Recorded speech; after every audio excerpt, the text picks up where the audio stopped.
तर पहा, torque due to tangential force Ft1, इथे करेक्शन करून घ्या, Ft लिहिलं होतं आपण Ft1, मग इथे पण Ft1, कारण पहिला पार्टिकल आपण कन्सिडर केलेला आहे. Then torque due to tangential force is given by τ1 is equal to, पहा इथे ज्यावेळेस R आणि F या दोघांमधला अँगल 90 येतो त्यावेळेस डेफिनेशन नुसार टॉर्क काय येतो, RF. तर RF, F म्हणजे Ft1, पहा इथे काय आहे, torque is equal to R1 Ft1, R1 this, Ft1 this. So Ft1 ची व्हॅल्यू तुम्हाला माहित आहे m1 r1 अल्फा. तर इथे ठेवा m1 r1 alpha into r1, तर तुम्हाला भेटेल m1 r1 r1 r1 square alpha. And this is the torque due to tangential force Ft1. This force, या फोर्समुळे या बॉडीमध्ये टॉर्क क्रिएट होत आहे आणि तो टॉर्क आहे m1 r1 स्क्वेअर अल्फा. तर पहा, torque τ1 is equal to m1 r1 square alpha. इथे पहा, आपण एक पार्टिकल कन्सिडर केला त्यामुळे टॉर्क आपल्याला भेटला m1 r1 स्क्वेअर अल्फा.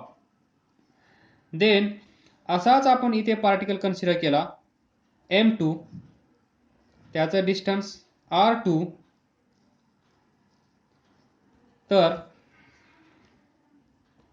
τ2 किती येईल, m2 r2 square alpha. Equation number 2. प्रत्येक वेळेस हे आपण इथे पण फाइंड करू शकतो ज्यावेळेस सिक्वेन्समध्ये, पण एकाच पार्टिकलचं कन्सिडर केलं, एकाच पार्टिकलचं समजलं असेल तर दुसऱ्या पार्टिकलसाठी सर्व लिहित बसण्याची गरज नाहीये. त्यामुळे डायरेक्ट कन्क्लुजन आपण लिहित आहोत. तर असाच आपण तिसरा पार्टिकल इथे कन्सिडर केला m3 r3, तर torque τ3 is equal to m3 r3 square alpha. Equation number 3. तर पहा, असं करत करत ही जी रिजिड बॉडी आहे, रिजिड बॉडी, या बॉडीचे आपण 3 पार्टिकल्स कन्सिडर केले, पण ही जी रिजिड बॉडी असेल या रिजिड बॉडीमध्ये किती पार्टिकल्स असतील, हजारो, लाखो, करोडो. तर हे पहा, हजारो, लाखो, करोडो, हे हजारो, लाखो, करोडो. तर शेवटचा particle τn is equal to, कुठे असेल, इथे करू आपण, मास mn, रेडियस rn, तर टॉर्क ड्यू टू दिस. हे सर्व टॉर्क कसे आहेत, torque due to tangential force, radial फोर्समुळे प्रत्येक पार्टिकलचा टॉर्क काय होत असेल, पहा इथे आपण पाहिलं टँजेन्शियल फोर्स, सॉरी टँजेन्शियल नाही, रेडियल, इथे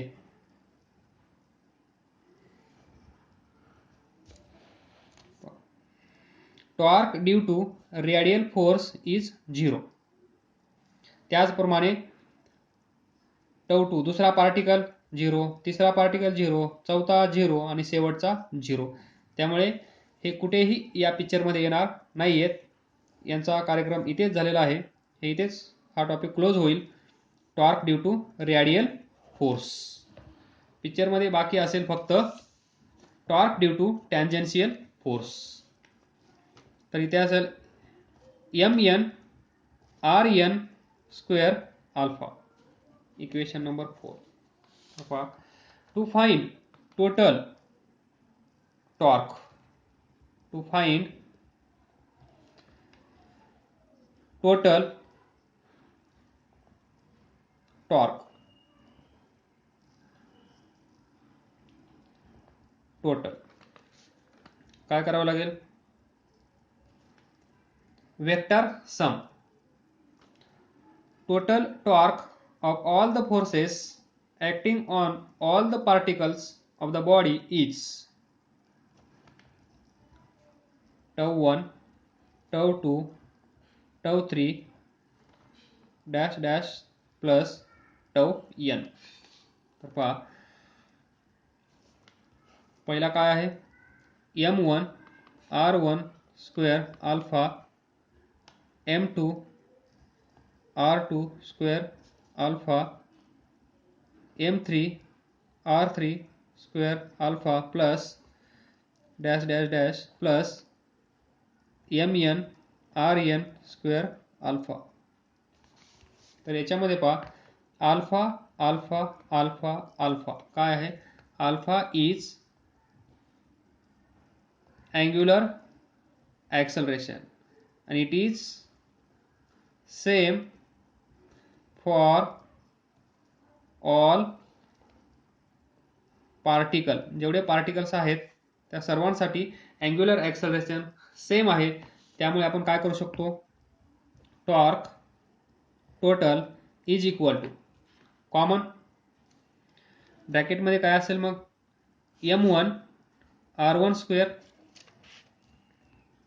m2 r2 square, m3 r3 square plus dash dash dash dash dash plus mn rn square. Alpha common बाहेर.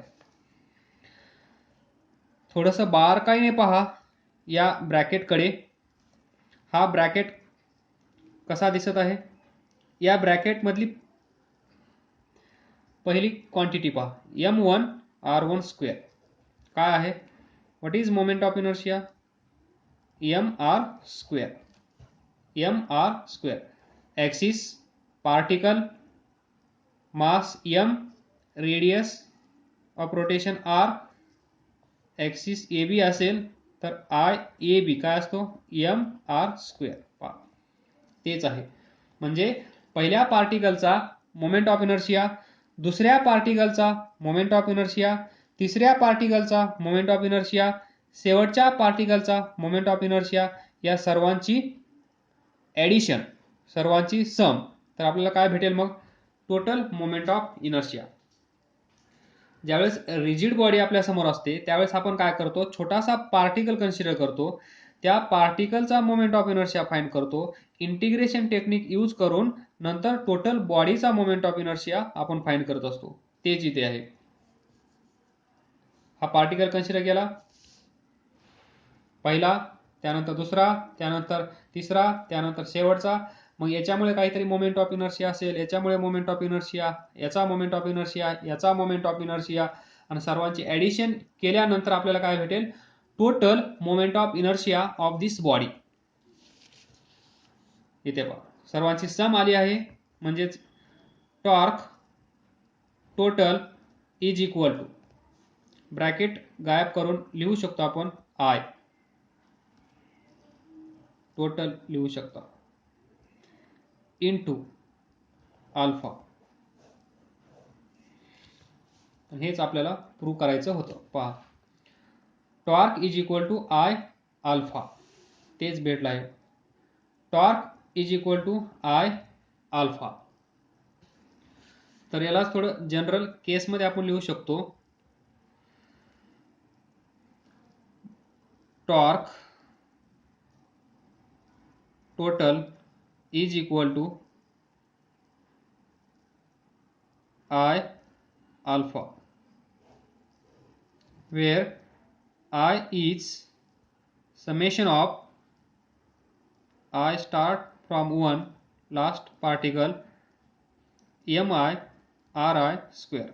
Mass of ith particle, radius of ith particle म्हणजे पहिला particle असेल तर i ची value 1, दुसरा particle असेल तर i ची व्हॅल्यू 2, तिसरा पार्टिकल असेल तर i ची व्हॅल्यू 3, चौथा असेल तर i ची व्हॅल्यू 4, शेवटचा असेल तर i ची व्हॅल्यू n, लाईक दिस. म्हणजे will start 1 end at n. सुरुवात असेल 1 पासून, शेवट असेल n ला, आणि या सर्वांचा मोमेंट ऑफ इनर्शिया ॲड केल्यानंतर तुम्हाला भेटेल total moment of inertia. And thus we get finally torque is equal to I alpha about this axis. About this axis, या ॲक्सिस ला म्हणा ए बी, शेवटी सुरुवातीला द्यायला पाहिजे, काही फरक नाही पडणार. तुम्ही आता मास्टर झाले आहात. So torque about A B is equal to I alpha. तर पहा, F is equal to ma, linear motion. Tau is equal to I alpha, rotational motion. फोर्सची जागा टॉर्कने घेतली, मासची जागा मोमेंट ऑफ इनर्शियाने घेतली, लिनियर ॲक्सेलरेशनची जागा अँग्युलर ॲक्सेलरेशनने घेतली. This is analogy between linear motion and rotational motion. Linear मोशनलाच तुम्ही म्हणू शकता translational motion. Small question on this topic. Find torque about A and O. A point इथे आहे, ओ पॉइंट इथे आहे. वाय ॲक्सिस, एक्स ॲक्सिस, आणि force पहा इथे ॲक्ट केला आहे. फोर्स असा आहे, या डायरेक्शन मध्ये जातं. Line of action of force is this. या डायरेक्शन मध्ये फोर्स ॲक्ट होत आहे. फोर्सचं पहा, फोर्स किती दिला आहे एवढा, 5√3 I प्लस 5J. ही लाईन एक्स ॲक्सिसला पॅरलल, हा अँगल 30, हा अँगल 60. तर पहा, how to find torque about O. Torque about O. तर जॉईन दिस पॉइंट. जनरल पहा, टॉर्क फाइंड करायचा असेल तर आपल्याकडे काय, R bar cross F bar. Definition, torque is equal to this. R bar म्हणजे पोझिशन व्हेक्टर, एफ फोर्स. तर पहा, torque is equal to R bar cross F बार. तर पहा इथे R bar, this is R, position vector. Force इथे act होत आहे, point of application of force. Force या पॉइंटला ऍक्ट होत आहे. तो पॉइंट इथून एक्स वाय ॲक्सिस म्हणजे ओरिजिन 0 0 इथून एवढा दूर आहे. पहा, तर कॅन वी फाइंड आर बार.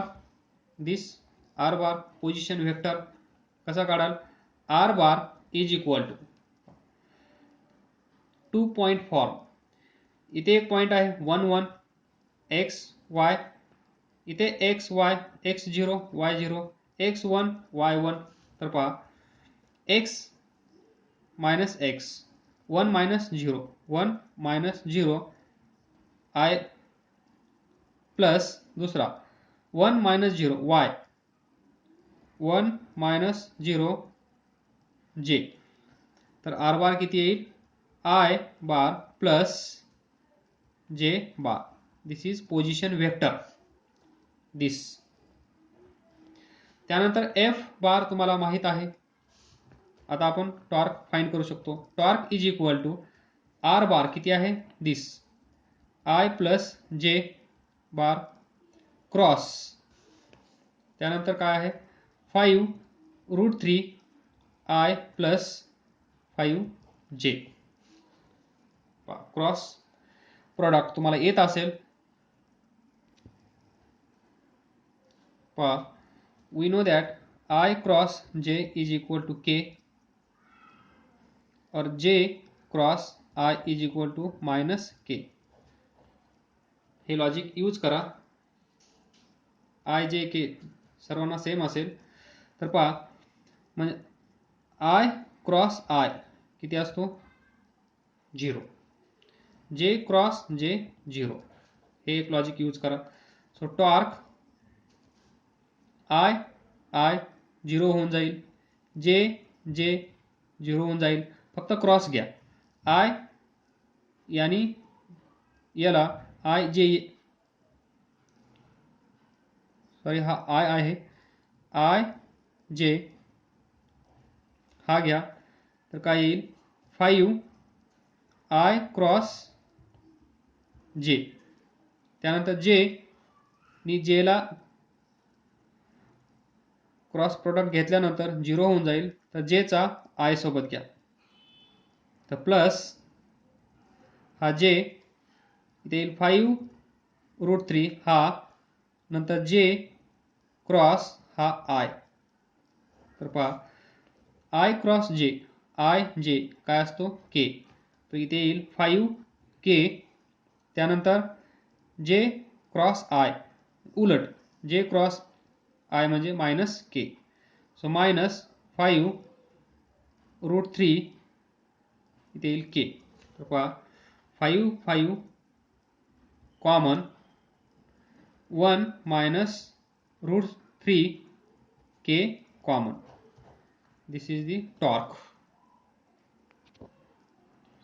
तर थोडंसं इथे पहा, ही डायरेक्शन X आहे, ही डायरेक्शन Y आहे.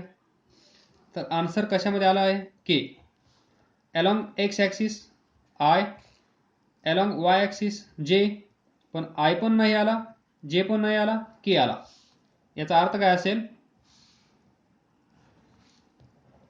टॉर्कची डायरेक्शन कशी आहे, perpendicular to X and Y, this direction. मग या डायरेक्शनमध्ये काय यायला पाहिजे K along Z axis, K along Z axis, K along X I, along Y J, along Z K. This is the direction of torque और component of torque. इथे जो असेल तो. दुसरं काय फाइंड करायचं आहे, find torque about point A. इथे नाव पोझिशन वेक्टर दिस. तर पहा याचे कोऑर्डिनेट्स काय असतील, एक्स ॲक्सिस वर आहे, एक्स वर आहे, इथे पहा 1 1, म्हणजे हेच हे डिस्टन्स किती असेल 1 एक्स ॲक्सिस वर, कारण इथे 1 आहे. या कोऑर्डिनेटचा, या पॉइंटचा कोऑर्डिनेट x 1 आहे, तर इथला x काय असला पाहिजे 1. y तर x ॲक्सिस वर 0 असेल, त्यामुळे इथले कोऑर्डिनेट्स 1, 0. तर सिमिलरली आपण फाइंड करू शकतो पोझिशन वेक्टर. फाइंड करता येईल, पहा 1 1 0 म्हणजे I 0 होऊन जाईल. त्यानंतर 1 मायनस 0 J, म्हणजे इथला पोझिशन वेक्टर काय असेल R bar is equal to, पहा x 1 आहे, इथला पण x 1 आहे, 1 मायनस 1 0 होऊन जाईल, म्हणजे I 0 असेल. त्यानंतर J 1 मायनस 0, इथे 1 आहे, y component, sorry y coordinate 1 आहे, इथे y कोऑर्डिनेट 0 आहे, तर 1 मायनस 0 1, म्हणजे हे येईल J बार. इथे हा J बार. नाही समजलं तर विचारा. तर torque is equal to R cross F. तर R किती आला, J बार क्रॉस F ची व्हॅल्यू किती आहे 5√3 I प्लस 5J. तर पहा क्रॉस प्रोडक्ट J 0 होऊन जाईल, तर फक्त राहील A. त्यामुळे 5√3 जे क्रॉस आय, जे क्रॉस आय, हा जे आणि हा आय, जे क्रॉस आय, 5√3. सो 5√3 हे माहीत आहे. आय क्रॉस जे के, जे क्रॉस के आय,